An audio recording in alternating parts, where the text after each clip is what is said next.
Hello friends हम MP history पढ़ रहे हैं और पिछले ही वीडियो में हमने परमार डायनेस्टी के बारे में पढ़ा, जिसमें हमने देखा इसके लास्ट शासक महलक देव को अलाउद्दीन खिलजी से महलक देव को हारना पड़ा। टाइम था 1305 AD और अलाउद्दीन खिलजी ने मालवा का इख्तियार आईने मुल्क नियुक्त कर दिया।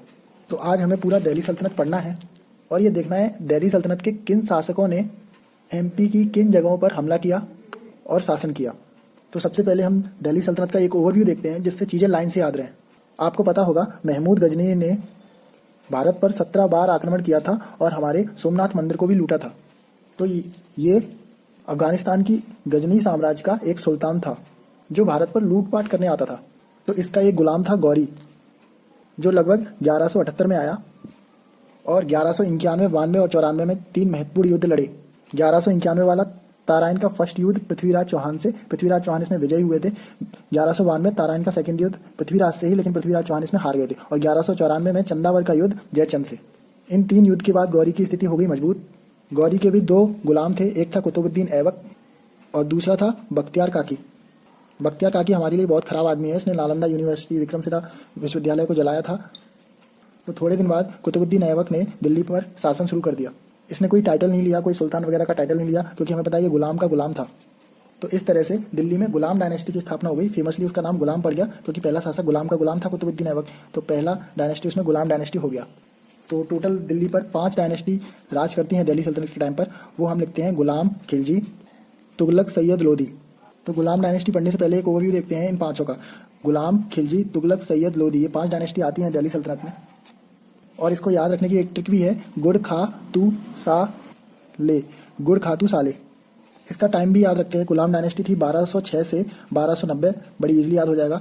खिलजी डायनेस्टी सबसे छोटी थी 1290 से 1320। ये दोनों याद होने के बाद ये तुगलक डायनेस्टी है और इसको सिंपली याद रखते हैं। ये 13 में ही शुरू हुई थी और 13 ही में खत्म हुई थी। तो 1320 में ये शुरू हुई थी और लगभग 1398 में खत्म हुई थी। फिर एक नंबर हमें याद रहता है कि इन डायनेस्टीज में एक नंबर आता है 1414, बड़ा सिंपल नंबर है। तो 14 से 1451 ये सैयद का है और 1526 में लास्ट में बाबर आएगा, तो उससे पहले से 1451 से ये लोधी का टाइम है। तो अब यहाँ एक डाउट आता है, 1398 से 14 के बीच में ये लगभग 15-16 साल कौन आया। तो यहाँ एक तैमूर लंग था, बाहर का शासक था, वो बाद में देखेंगे, लेकिन टाइम्स का यही है, आप याद कर सकते हैं। अब इनमें सबसे पहले हम गुलाम डायनेस्टी को ही करते हैं, या इंग्लिश में इसको स्लेव डायनेस्टी बोलते हैं। गुलामों को स्लेव बोलते हैं, तो स्लेव डायनेस्टी। पहला शासक आपको पता है कुतुबुद्दीन ऐबक। ये गुलाम गौरी का है, हमें पता है गौरी का गुलाम है ये। इसको शुरुआत में मैंने ऐसे याद किया था, आज के पर्सपेक्टिव में देखें कि गुलाम गौरी का कौन है, शाहरुख खान। तो मैं कुतुबुद्दीन ऐबक को हमेशा से ही शाहरुख खान पढ़ता था, जिससे मेरे को 2-3 चीज़ें याद हो जाती हैं। मैं आपको भी करा देता हूँ। अब शाहरुख खान ने कैपिटल लाहौर शिफ्ट की थी और 2.5 दिन में पहुँच गया था। तो कुतुबुद्दीन ऐबक ने कैपिटल लाहौर किया था, 2.5 दिन में पहुँच गया था। इसका मतलब 2.5 दिन का झोपड़ा नाम से एक मस्जिद बनाई थी। शाहरुख खान के घर के सामने लाखों लोगों की भीड़ लगती है, तो इसे लाख वक्स बोलते थे, यानी लाखों को दान देने वाला। अब ये बड़े लोग हैं, तो इनकी मौत कैसे हुई? इसकी मौत घोड़े पे पोलो खेलते हुए हुई थी। और नाम से ही क्लियर है, इसने कुतुब मीनार बनाना शुरू किया था। आपको लग रहा होगा कुतुब मीनार मस्जिद इसी के नाम पर है, क्योंकि कुतुबुद्दीन ऐबक मिलता जुलता नाम है, लेकिन कुतुब मीनार मस्जिद बख्तियार काकी के नाम पर बनती है। सॉरी, बख्तियार काकी नहीं, एक बख्तियार अलग है, उसके नाम पर बनता है। पूरा नाम अभी ध्यान नहीं आ रहा है, लेकिन कुतुब मीनार इसके नाम पर नहीं बनती। यहाँ एक पॉइंट हम ध्यान रखते हैं कि इंडिया की पहली मस्जिद ये कुतुब मीनार नहीं है, कुतुब उल इस्लाम मस्जिद है। वो भी कुतुब मीनार ने, कुतुबुद्दीन ऐबक ने ही बनाया था, कुतुब उल इस्लाम, ये ध्यान रखना। अब शाहरुख खान के बेटे का नाम क्या है? अबराम। तो हमें याद रखना है 8 महीने के लिए एक शासक बना था इसका बेटा, और उसका नाम था आराम शाह। अबराम से बड़ी इजीली याद हो जाता है। उसके बाद शासक बनता है इल्तुतमिश। इसने लाहौर कैपिटल थी पहले कुतुबुद्दीन ऐबक के टाइम से, तो इसने दिल्ली कैपिटल शिफ्ट किया। इसने कुतुब मीनार जो बन रही है उसकी दूसरे से लेकर चौथी मंजिल इसने बनवाई, और इसने 40 सरदार का एक ग्रुप नियुक्त किया, जिसे तुजुक ए चहलगामी बोलते थे। तो इसको ऐसे याद रखते हैं। इसने जो कुतुब मीनार में 2nd से 4th फ्लोर बनाया, उसमें 10-10 सरदार रख दिया हर फ्लोर पर। तो इससे याद रहता है 40 सरदारों का एक ग्रुप था चहलगामी। अब इसको कोई बंद कराएगा, आगे देखेंगे हम। इसके बाद नेक्स्ट शासक है रजिया सुल्तान, और ये मुस्लिम की पहली महिला शासक है, फर्स्ट मुस्लिम महिला शासक। ये अमीरों को पसंद नहीं थी, क्योंकि इसने घोड़ों का एक सरदार होता था, उसकी उपाधि होती थी अमीर याकुर। वो उपाधि याकुट को दे दी थी। नेक्स्ट है गयासुद्दीन बलवन। टाइम आ गया लगभग 1266 का। इसके लिए एक छोटी सी ट्रिक है, जिससे 4 पॉइंट याद रहते हैं, वो आप देख लो। जैसे ये बलवान है, अब ये बलवान है तो गुस्से में है, तो आसपास जो लोग इसके घूम रहे होते हैं उससे ये बोलता है, ये जो चहलकदमी कर रहे हो चहलकदमी ये कर रहे हो वो बंद करो, मेरे पैर छुओ और नवरोज फेस्टिवल शुरू करो। तो ये जो चहलकदमी कर रहे हैं ये बोलते हैं साहब यहाँ हंसी खुशी का माहौल है नहीं, कैसे कोई फेस्टिवल शुरू करें। तो ये बोलता है हंसी और खुशी का माहौल हम क्रिएट करेंगे, तुम तो बस चहलकदमी ये कर रहे हो ये बंद करो, मेरे पैर छुओ और नवरोज फेस्टिवल शुरू करो। इसका मतलब चहलकदमी मतलब ये जो एक चहलगामी 40 सरदार का ग्रुप होता था जिसको इल्तुतमिश लाया था, ये बंद करवाया। 40 सरदारों की नियुक्ति नहीं होती थी, अब पैर छुओ मेरे यानी पैबोज प्रथा की शुरुआत की इसने बलवान ने। नवरोज यानी नवरोज फेस्टिवल की शुरुआत किसने की? बलवान ने। हंसी खुशी तो नहीं है, इसका मतलब अमीर हसन और अमीर खुसरो ये इसी के टाइम रहते थे। चलो फ्रेंड्स, अब गुलाम डायनेस्टी में इतना ही था। कुतुबुद्दीन ऐबक, इल्तुतमिश, रजिया सुल्तान, बलबन। अब इन्होंने एमपी में क्या किया? कुतुबुद्दीन ऐबक इसने बुंदेलखंड पर हमला किया था और वो वाला क्षेत्र जीता था। इसने उज्जैन पर भी हमला किया लेकिन ये सफल नहीं हो पाया। उज्जैन पर भी हमला किया लेकिन सफल नहीं हो पाया, लेकिन बुंदेलखंड जीता था इसने। नेक्स्ट, इल्तुतमिश। पहले सुल्तान की उपाधि इसी ने ली क्योंकि शाहरुख खान तो गुलाम है, वो उपाधि ले नहीं सकता। इल्तुतमिश ने उपाधि ली थी और इसने ग्वालियर पर अटैक किया था। उस टाइम पर ग्वालियर में प्रतिहार थे और प्रतिहार की जो महिलाएं थी उनको जौहर करना पड़ा था ग्वालियर में ही। तो ये एमपी के लिए बहुत खराब शासक है, इसकी वजह से बहुत सारी महिलाओं ने जौहर किया और इल्तुतमिश ने ही उज्जैन पर हमला किया था। उसके बाद जो नेक्स्ट इंपॉर्टेंट बलवान है, इसने कालिंजर को जीता था। उस टाइम पर कालिंजर बहुत इंपॉर्टेंट हुआ करता था, बलवान ने इसको जीता था। अब नेक्स्ट डायनेस्टी पढ़ते हैं खिलजी। गुड़ खा यानी खिलजी 1290 से 1320। आपने अगर वो मूवी देखी होगी तो आपको पता होगा। पहला है जलालुद्दीन खिलजी जो 1200 से 90 से सिर्फ 6 साल रहा, 1296। आपने देखा होगा मूवी में ये मोटा आदमी, इसके ये भतीजा इसका अली था, अलाउद्दीन खिलजी, जिसने इसकी बेटी के साथ शादी की थी। अब ये मोटा आदमी 1-1 किलो खाता था, मतलब किलो भर खाता था। तो इसने जो कैपिटल बना रखी थी वो किलो खरी थी। ये ग्वालियर और चंदेरी क्षेत्र में आता जाता रहता था शिकार खेलने। कौन? जलालुद्दीन खिलजी। उसके बाद नेक्स्ट आता है अलाउद्दीन खिलजी, शॉर्ट में अली बोलते थे।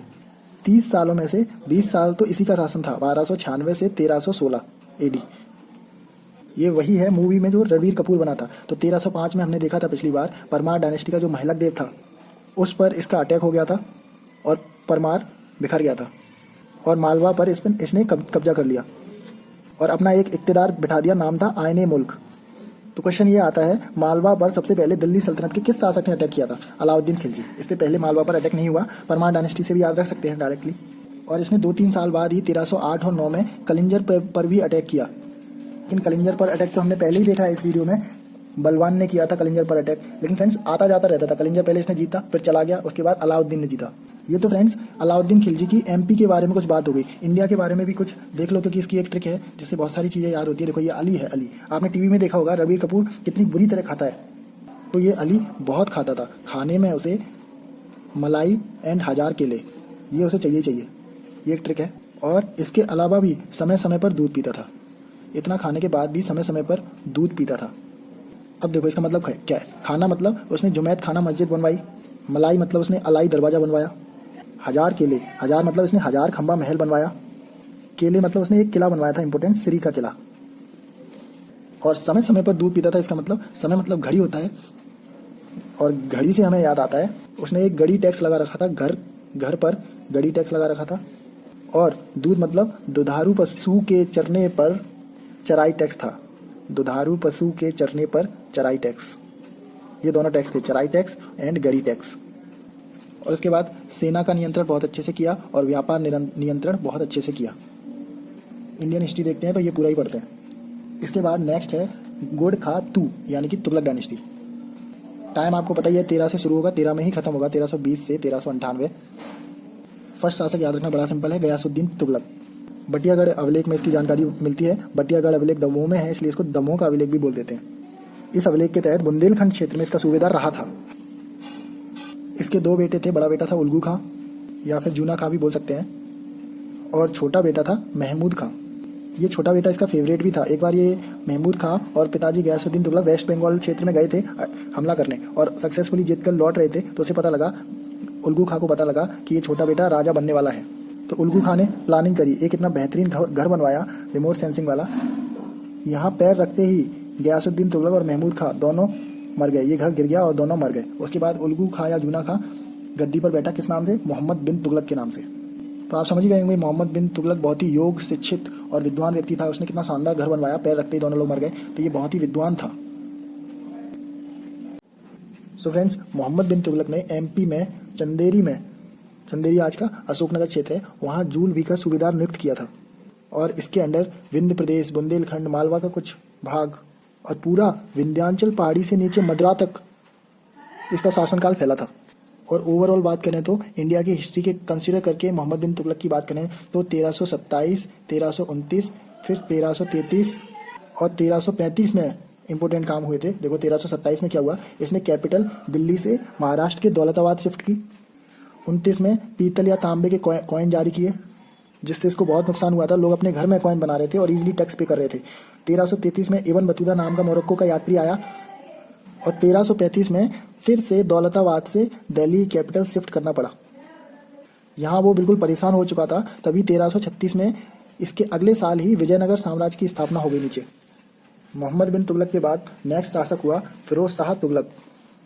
पहले देखते हैं एमपी में क्या था इसका। एमपी में चंदेरी, एरड़, सागर, दमोह ये सब क्षेत्र इसके पास था, क्योंकि सागर के दुलचरीपुर गांव में पत्थर पर इसका उल्लेख मिलता है फिरोज शाह तुगलक का। और ओवरऑल इंडिया की हिस्ट्री में बात करें तो इसने 24 कष्टदायी टैक्सों को हटा के सिर्फ 4 टैक्स रखे। इस पॉइंट को कैसे याद करते हैं देखो फ्रेंड, फिरोज शाह कोटला स्टेडियम दिल्ली में है, उसका नया नाम बदलकर अरुण जेटली स्टेडियम हो गया है। तो अरुण जेटली ने जिस तरह जीएसटी लगा के इतने सारे टैक्सों को हटा के सिर्फ कुछ टैक्स स्लेव रखे हैं, उसी तरह फिरोज शाह तुगलक ने भी 24 टैक्स हटा के 4 टैक्स रखे थे। वो हैं जक़ात, मतलब जिस मुसलमान की औकात ज़्यादा होती थी वो देता था, मतलब अमीर मुस्लिम देते थे 2.5%। उसके बाद है खुम्स, उसके बाद है खरज या खराज, एंड लास्ट है जजिया। ये 4 टैक्स रखे थे बस। याद कैसे रखना है, फिरोज शाह कोटला स्टेडियम यानी अरुण जेटली स्टेडियम यानी ये टैक्स। अब इसके ऊपर 2 किताबें हैं, एक है तारीख ए फिरोज शाही और एक है फतुआत ए फिरोज शाही। इसमें से एक इसने खुद ने लिखी है और एक किसी और ने लिखी है। तो देखो, अगर कोई और लिखेगा आपकी बुक तो आपसे तारीख मांगेगा, आपके बारे में जानने के लिए आपसे तारीख मांगेगा। यानी तारीख ए फिरोज शाही किसी और ने लिखी है, वो लिखी है जियाउद्दीन बर्नी ने। और फतुआत ए फिरोज शाही ऑटोमेटिक क्या हो गई, इसकी ऑटोबायोग्राफी हो गई। इसके टाइम पर सबसे ज़्यादा दास रहते थे, 1,80,000 तक दास रहते थे। इसने सेना का जो पद था वो वंशानुगत किया, मतलब सेना के जो बच्चे थे वही अपॉइंट होते थे। इसके बाद 2 डायनेस्टी है, सैयद लोधी। एमपी से कुछ ज़्यादा लेना देना है नहीं इसका, तो इसलिए थोड़ा कम ही पढ़ेंगे, Syed and Lodhi. Time period आपको याद आ रहा होगा, 14 से 14 और 1451, दोनों ही अच्छे नंबर हैं। 1451 से 1526 लोधी, जब बाबर आएगा 1526 में। इसका जो फर्स्ट शासक था वो इंपॉर्टेंट है याद करना, क्योंकि इसका फर्स्ट शासक इजीली याद नहीं होता। इसका फर्स्ट शासक था खिज्र खां और इसने रैयत आला की उपाधि ले रखी थी। तो सैयद रैयत बड़ी इजीली याद हो जाता है। और लास्ट डायनेस्टी है लोधी डायनेस्टी। इसमें फर्स्ट शासक था बहलोल लोधी। इसने ग्वालियर के कच्छप घाट जो थे उनके कीर्तिपाल पर अटैक किया था, यानी हमला किया था। और बहलोल लोधी के बाद भी सिकंदर लोधी और इब्राहिम लोधी आए, इन लोगों ने भी हमला किया था ग्वालियर के कच्छप घाट पर। और लास्ट में मानसिंह पर हमला हुआ 1517 में, जहां मानसिंह की डेथ हो गई। तो फ्रेंड्स, दिल्ली सल्तनत और एमपी के रिलेशन में इतना ही, और इसमें इंडिया के भी थोड़ी हिस्ट्री कवर की है, तो आपको इंडिया की हिस्ट्री पढ़ते टाइम थोड़ा रिवीजन हो जाएगा। Thank you friends.